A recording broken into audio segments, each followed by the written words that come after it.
What is up, guys? Thank you for joining me today. Now, back in 2019, AMD released this. This is a Ryzen 5 3400G, and it is one of their APUs. Now, at the time, it was their flagship APU. This is a 4-core, 8-thread processor with a base clock of 3.7 and a boost clock of 4.2 gigahertz. It has Vega 11 graphics, which are clocked at 1400 megahertz. And at the time, when it was released, it was going for $150.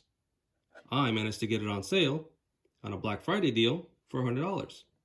And this was a couple years ago. Now, it had been sitting in the box for quite a long time because I didn't know exactly what I wanted to do with it.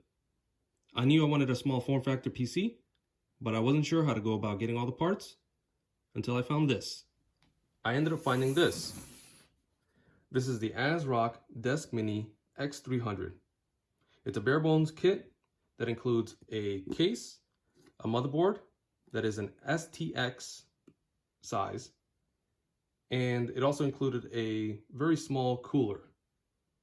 Now, all you really need to get this build up and running is a CPU with integrated graphics, some SODIMM RAM, and storage, and you're good to go. It also has power to boot. I mean, it's got 120 watt power supply. I was really excited for this, but I ended up finding some problems with it. Let me show you the case. Here it is. Now, as you can see, this is a pretty small case. It's actually smaller than a standard power supply. It's impressively small.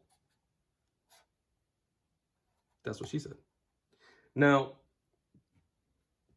you can see that over here we have exhaust, and on this side we have intake. Now, the motherboard would sit here. I've removed it to show you guys the case.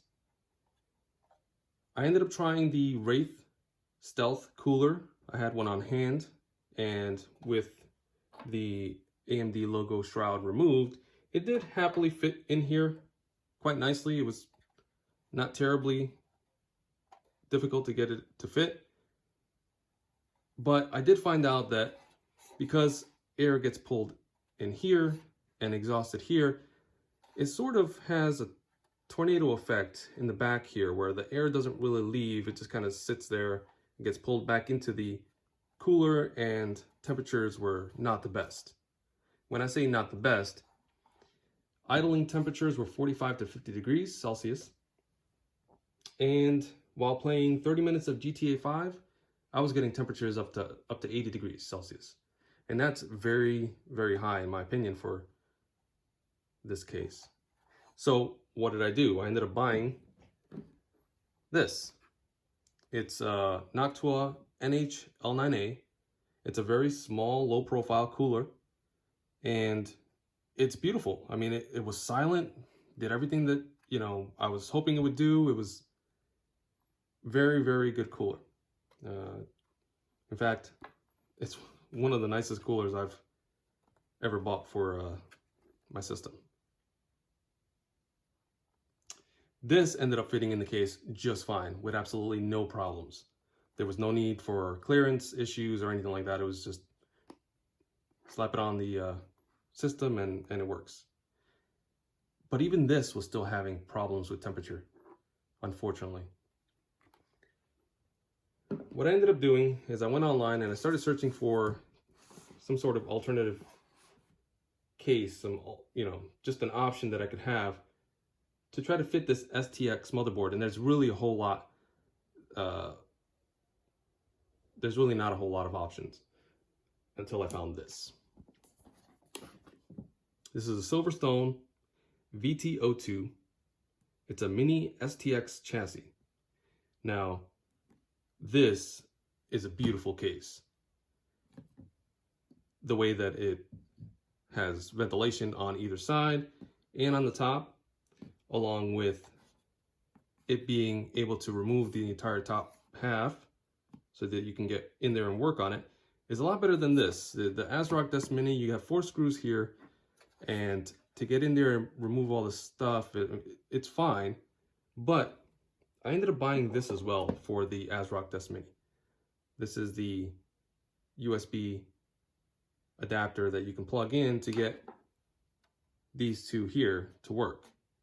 Now, my hands could not fit in there easily enough to like hold the USB in place in order to screw it in. So it was actually at a weird angle and it was a pain, so I removed it, but it is what it is. But this case, no problems whatsoever. And we're going to take a good look at it here in just a moment. And here it is. As you can see, you must be probably wondering, that's the exact same case. It isn't, but I could see where you could be a little confused. There's a bigger opening on the Asrock than here, but unlike the Asrock, which only has one exit for exhaust, this one has two. And you just saw a little sneak peek of what I did to actually help with some of the ventilation on here. But as you can see, it's about the same footprint as the Asrock Deskmini. It might be a little bit taller, which helped me fit the stealth cooler in here without removing this, but regardless, I stayed with the Nactua. It was a much better product anyways. As you can see here, the opening allows for a lot of the exhaust to go right through. There is a heat sink for the VRMs here. Not that it's oversized, but it allows the air to flow through. Now on the other side, you have the RAM sticks right here. What I did to fix that problem, because I didn't want that air circulating in here as well. As you can see, the front is now ventilated. So what I ended up doing was I ended up attaching two Nactua coolers or fans to the side. The fan that I used was the NF-A4x10. So 4x10 PWM fan. I ended up adding two of those to the build. And boy, does that remove a lot of the excess heat that's in this case. Beautiful, beautiful little case and built well. Another gripe that I had about the Asrock Deskmini is this power button. I don't know if you guys can hear, it barely clicks. You really have to give it the beans in order for it to click. And there was times I would actually hold the power button over and over and over again so it powered on. So I'm sure that would have been a pain in the ass later, but here, no such problem. Beautiful click to it. I feel like the SilverStone has much better build quality.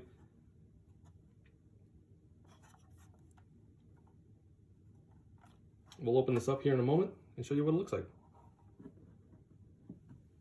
All right, so I removed the two screws that hold the top half of the chassis to the case, to the bottom of it.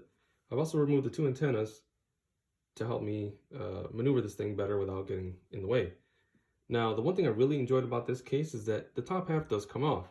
Unlike the Asrock Deskmini, it's much easier to work with.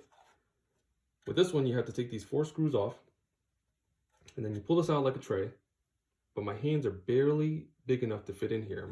You might be wondering, why would you want to put your hands in there? That's because I was trying to install this here. I did manage to get them in, but they were in at a weird angle because my hands would not fit properly in there. But yeah, I like this design a little bit more because it just gives you so much more room to work with. So again, I removed the screws. 2 screws is all it takes to hold it together, and the whole top comes off.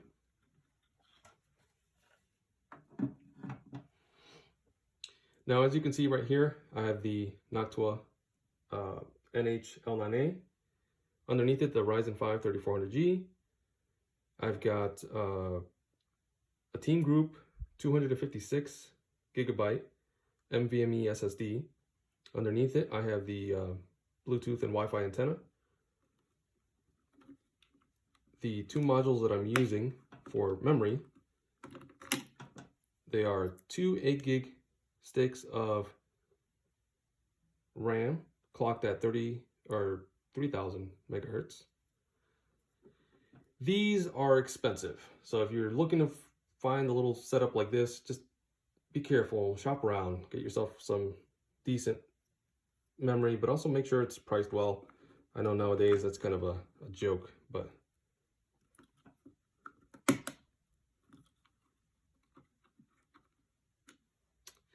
now this case also allows for two 2.5-inch drives, whether it be SSD or hard drives.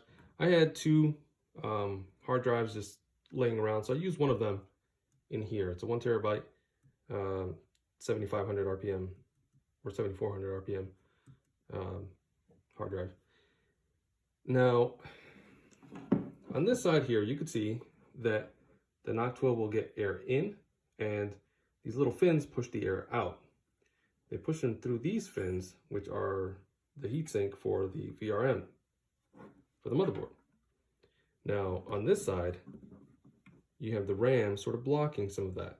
So a lot of that air kind of gets trapped in here, and the best way that I found to dissipate some of that air was to install these two fans.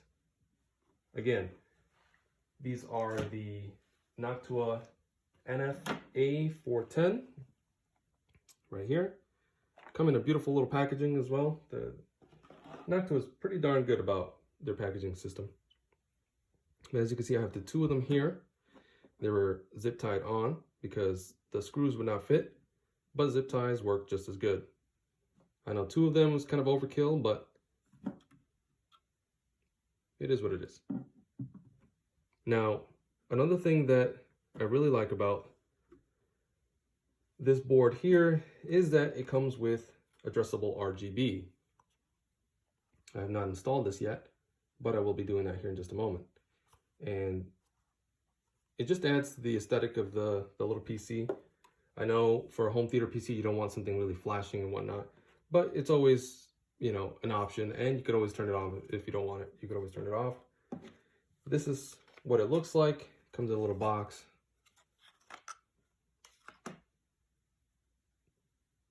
The nice thing about this is that it is magnetic,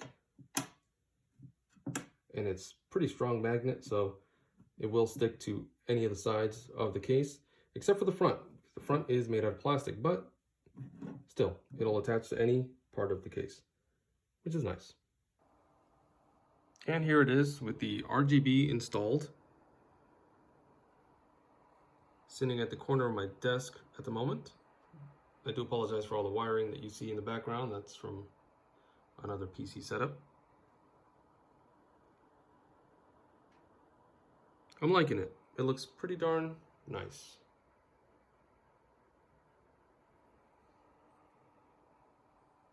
As far as the sound that you hear, the fans do not have a custom fan curve on them, so they're going to be a little bit on the louder side since I do have them set to performance mode.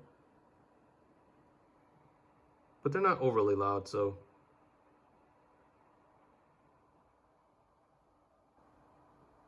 So after letting it run for a little bit, I pulled up MSI Afterburner on the screen. And don't mind those little spikes. It tends to do that from time to time for no good reason, but with MSI Afterburner, I could see that the idling temperature is around 26, 27 degrees Celsius. That's pretty impressive for something that's such a small form factor. I think it has a lot to do with the fact that I've got air being pulled out from those two fans, and with the Nactua NH-L9A doing such a good job. I mean, pretty darn good idle temperatures. Now to wrap up this whole video, I am aware that the Ryzen 5 3400G is a little dated now. There have been two other releases of APUs since the release of this one, which is the 4000 series and the 5000 series APUs. If you can find those for a good price, go ahead and snag those up. Now, if you're planning to stick it on a Asrock Deskmini, the BIOS updates do support them, so that's always a plus. And if you're finding that the temperatures are a little high, consider getting something like this here, SilverStone VT02. And if you take a look at those temperatures and they're a little too high for your liking, do what I did. Get two fans in there, and that should do you well. Anyways, that's all for this video. Thank you guys for watching. Take care.